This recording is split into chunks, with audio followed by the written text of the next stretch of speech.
Good evening, everybody. How's everyone doing? Well, All right. Well, my name is David Gonzalez, and today I'll be presenting to you EasyDraft. And here at EasyDraft, we aim to provide engineering education through a fun, interactive, and engaging medium, video games. So, a little bit about our story. My name is David Gonzalez. I'm the founder of EasyDraft. I just graduated from Old Dominion University, got my bachelor's in electrical engineering. And next month, actually, I'll be going to the University of Pennsylvania to start my PhD in electrical engineering. My colleague, Shyam Nagani, is a co-founder. He'll be graduating next month from Old Dominion University as well, computer science. And, you know, we actually got this idea. Who here is familiar with the popular video game Minecraft? Just by show of hands. Okay, so a good amount of people. For those of you who are not familiar with the video game, this is a really popular video game for kids where they create awesome houses and structures in Minecraft by using their virtual environment. They mine things and resources, and they go on and create houses and things. And they're investing like hundreds and hundreds of hours into this virtual environment, and it's really like they're learning how to manipulate that virtual environment.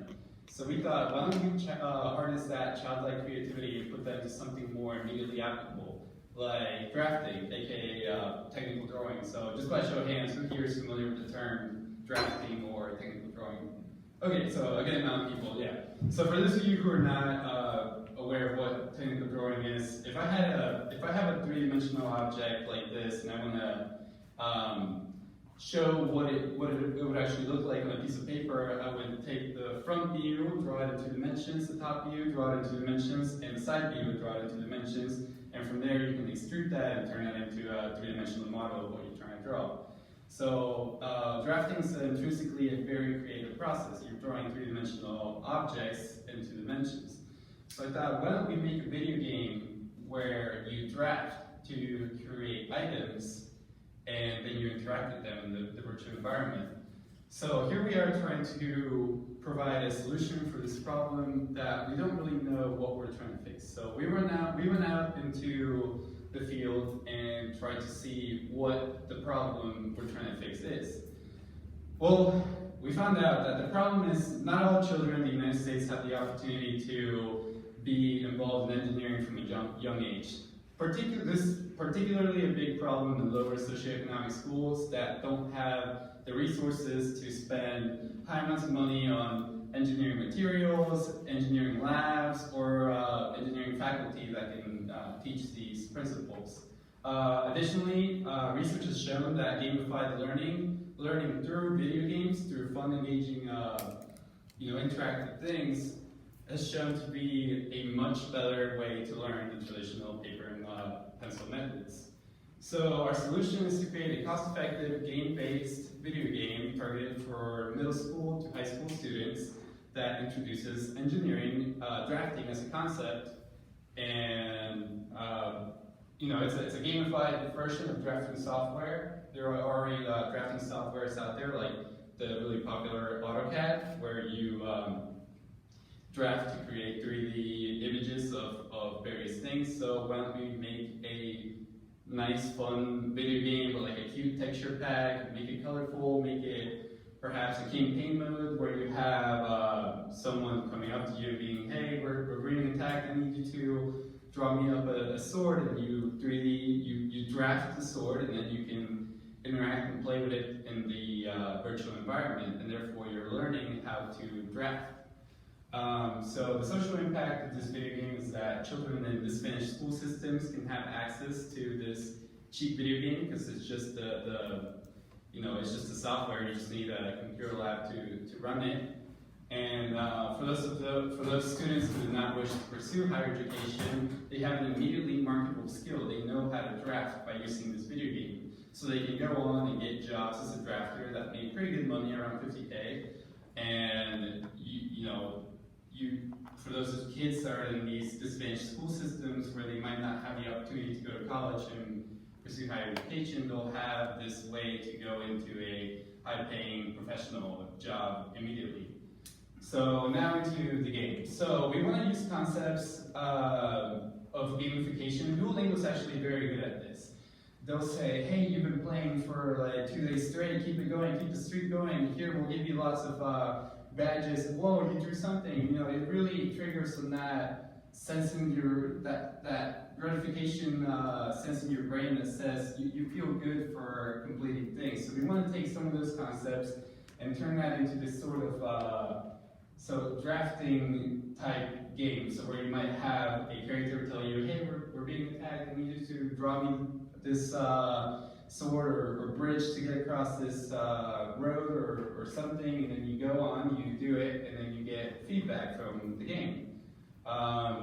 Additionally, I really like this concept because we can use that to kind of adjust it for boys or girls. You could have, you know, unfortunately engineering is a profession where not a lot of females go into.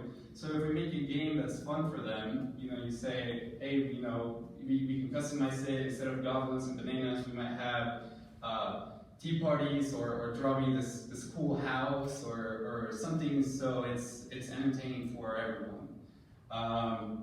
So the competitors, cool math games, gamified learning has already been tried and true. You know, our market strategy is we want to attend STEM conferences and then pitch it to the school boards. Essentially what we want to do is pitch it to the local school boards here first, because they're they've been very progressive in terms of gamified learning and using different strategies to teach their kids. So we want to start from there and then go on and branch. We believe that this game could be something that could be used, you know, nationwide, or it could become something that, you know, everybody plays. Revenue streams, we don't want to charge lower income schools. We don't want to keep that going. Yeah. Questions?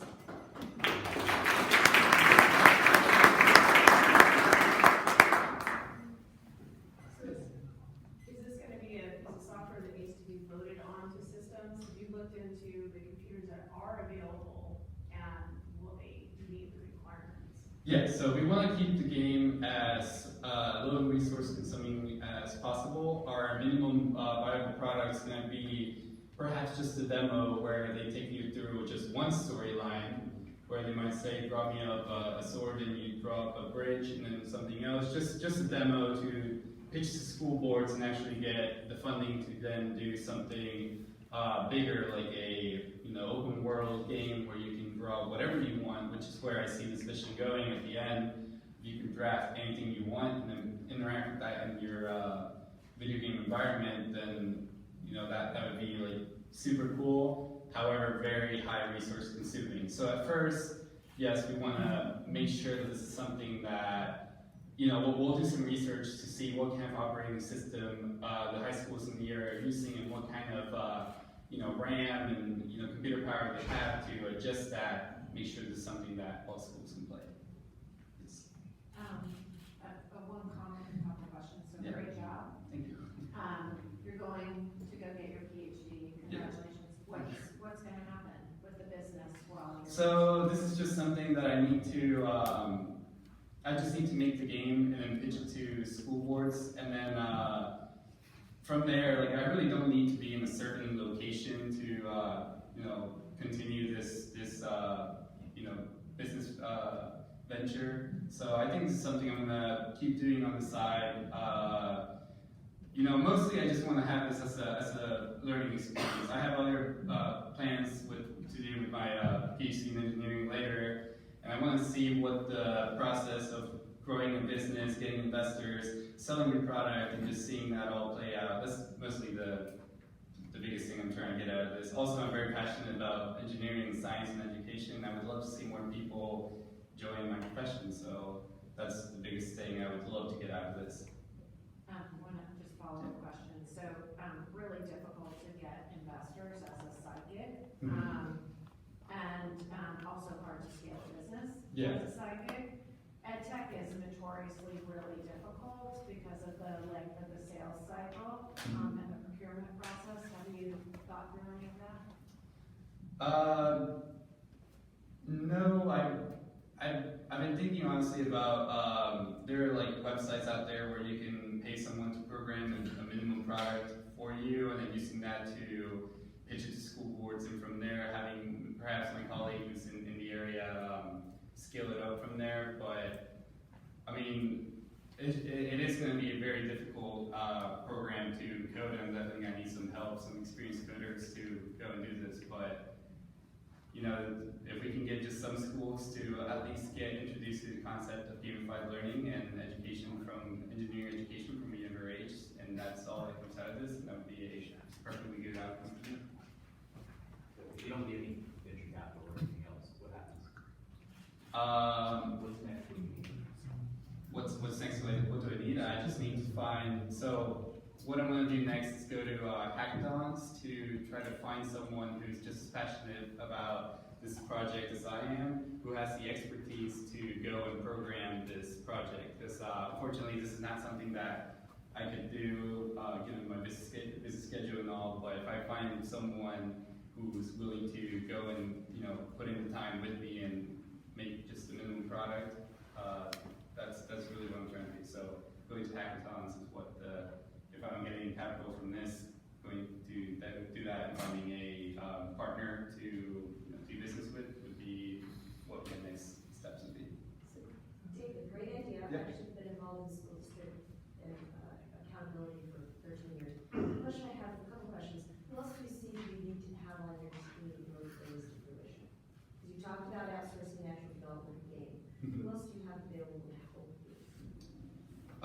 Just the resources that I've made through my time here at ODU, and I've been living here in the 757 area for 12 years, so talking to like the high schools, I don't think it'd be that difficult for me to at least introduce this concept and have them test it out around here in the area.